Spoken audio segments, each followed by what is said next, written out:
you shut this, you've got your cycles right here. So we'll put on normal, hit start, and shut the door. Alright, move that around a little bit. Okay, I don't know what people are doing here. And then this is your dual burner. So on the right side is just your small burner. On the left side is going to be your big burner. So we'll turn that big burner on in just a second. If you want to turn on the warming zone in the back, you hit the warming zone button. It'll ask you if you want to start, and then you hit the start button. This will get hot to the touch, but not hot enough to cook.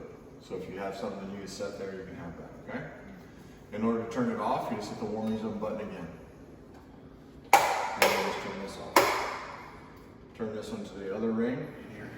But if you get it out of place like this and it touches the metal, it can arc and spark just like you put aluminum foil in here.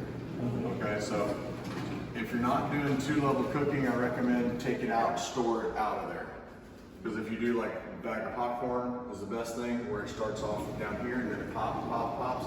If it pushes this and it goes and touches the side while it's going, it's going to arc and spark and then you can catch that bag on fire. So if you want to lock it, hold this for 3 seconds. And then it'll be locked. And then to unlock just it. like just that, or Just this. No, this is all. Yeah, just this controls. So you can't push from water or ice or anything. Okay. And then it will tell you it's locked. And then just hold it again. What about for the water? Does it have a filter? Yes. So the filter is going to be right here. So if we change that and drop that down, pull the filter out, put the new filter in. Your filter reset light is going to be right here. Okay. I see people like doing That means it's overnight, like you're sleeping, you have it on stay just in case she gets up, comes walking around, or you get up, come down, and get a glass of water or something. So it won't go off. Yeah, so it won't go off. If you hit away and leave, then that's armed. So if someone comes in the back patio because you left the door unlocked, it goes off. See? And how do I turn it off? You just come here and punch in your code. Okay. Okay? So they'll set your code up for you. Right now it's a default, which is either 1111, 2222, or 1234. So the first thing people punch in is those couple codes, because that's what the default is for all of these. All right. So once they come, set that up for you. They'll make sure everything's working. When you walk up to the door, push this, lock or unlock. Okay. Wow, that's cool. This only controls this lock. So if you're going to use the Kivo system, you can't lock this going up, because otherwise you still have to use the key. Okay. So if you're going to use this one, only lock the deadbolt. So what do you want? Yes, it just controls this one. Okay, so this That's why I one. say if you're going to run with your cell phone, you just want to lock that. Yeah, so if you're going to have the Kivo system working, you don't lock this. Only lock this one. Okay? Babe, gotta finish down here. You can use both if you want, but if you're going to use the Kivo system, you can only use this one. Because when you touch this and unlock it, this stays locked. So you still have to put your key in and unlock it. You know what I'm saying? Right. So if you're going to use the Kivo, you can't lock this one. Of course. If you're not going to use the No, I Kivo, it understand doesn't that, but matter. I'm just saying, like, if we're going, let's say away, we want to lock both. There you You have. can lock both. Send them a Bluetooth one-time passcode, and they can open your door. Oh, one, okay. Yeah, but then that bottom lock has to be unlocked. Right. You just leave it in the floor. Yeah. No, I'm just, because I've seen that, so. Yeah. So the Ring doorbell, everything with this, if this malfunctions or anything like this, it all goes through the manufacturer, which is Ring. So any problems with setup or anything, you'll go to Ring first. Okay. It's a combination smoke detector, carbon monoxide. So they're all hardwired together. Once one goes off, they all start going off. So with the battery, you want to do that replacement once a year. Okay, that's what we recommend. Double A's in some of them, 9 volts in other ones. All right, here it goes back into the system, returns to the AC, and then shoots out to the house. Okay. So right here, you've got 2 little clamps right here and here. It hinges down like a door. Okay. You pull the filter down, you put the new filter in, shut the door. Okay, that's 18 by 30 by 1. It's complicated. It seems complicated. It's not too terrible. Okay, you can get extremely complicated, or you can have just a thermostat. So however much you want to get into is up to you. Okay. It's Wi-Fi, so it's open platform. You can control Alexa, Google Home. Okay. So if he's out of the way, he can turn the heat up on you. Yes. Oh, no. That's the man. I can love play- Papa. he can play Thank you. jokes. Why did you Yes, perfect. Alright, so I'm gonna set this right here at clock and date. So if you wanna set clock and date, you just hit menu and then go to clock and date. And then this is not right, so let's set this up for you. Charlotte.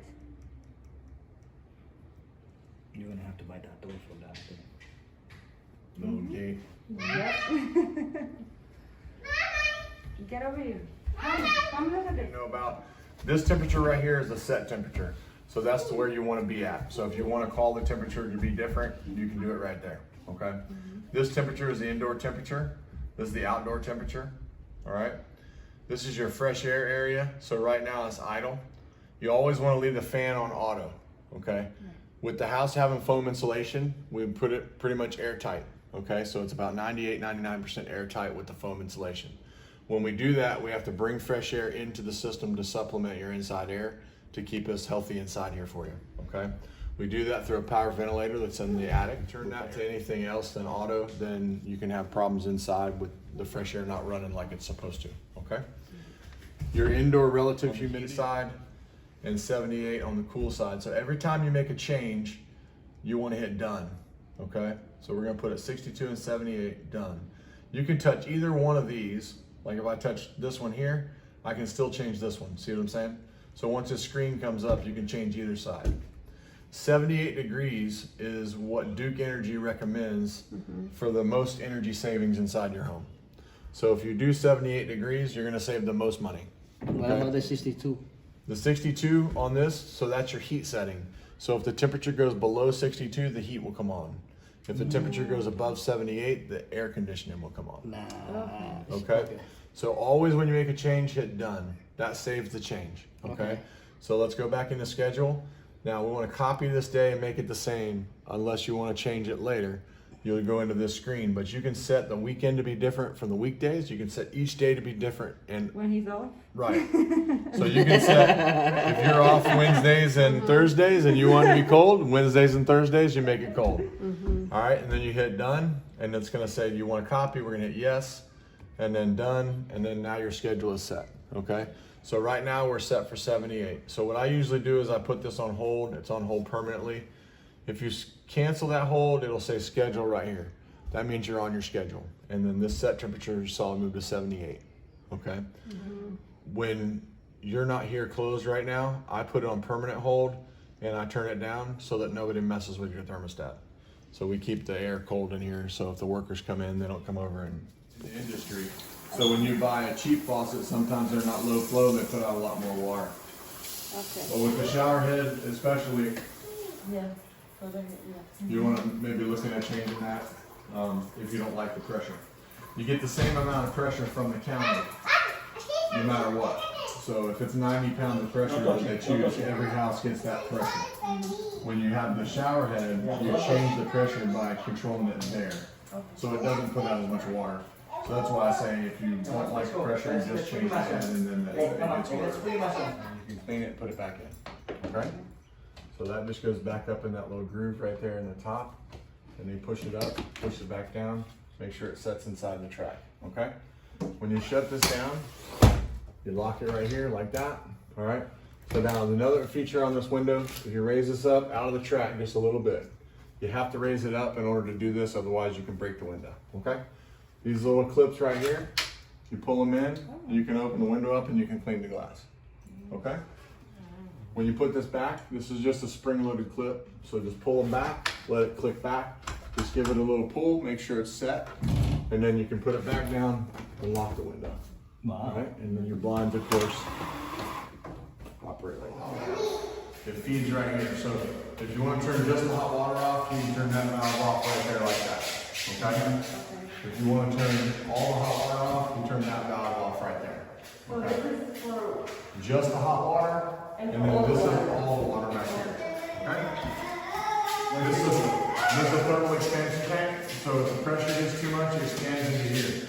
If it's too much of that, this valve pops, puts the water down the pipe, and then it drains out the garage. The garage is sloped from back to Wi-Fi as well, so if you download the Wi-Fi app, it's right there.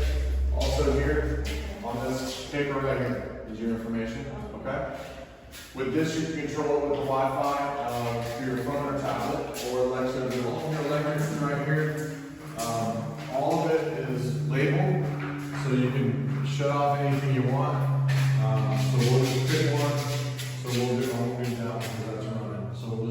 have GFIs. So number 12 here. So you see on the side, you can see the numbers. You can barely see them, but 8, 10, 12. So this one's number 12. So that strip, you see the little orange thing? Okay. In order to 12 right here on the side. 1, 2. It's stamped into the metal. Yeah. See it? Oh, yeah, I see. Yeah. So those correlate with these numbers here. Okay. So in order to turn that back on, you're going to turn it off and then back on. Okay. This door is really heavy. It'd probably take all 3 of us to open it if we didn't have a spring-loaded assist. So this has a spring-loaded assist, so you can pick it up and down. Okay. When you have it detached from the carrier, if it's in this position, it'll reattach. If it's in this position, it won't attach. So if you wanted to keep the door off the carrier, you can put it in that position and it won't do anything. You just click it back like that. And then what I usually do to reattach it, you're just going to push the door until it gets back. And then it clicks in. Alright, and it's reattached. So then you can hit the button again. But like that stuff over there, that's not your unit. That's the stuff that was there. And then I think you have a little bit of touch up on the front over here. Nope, they got yours already. So they repainted that section already. So they just gotta do the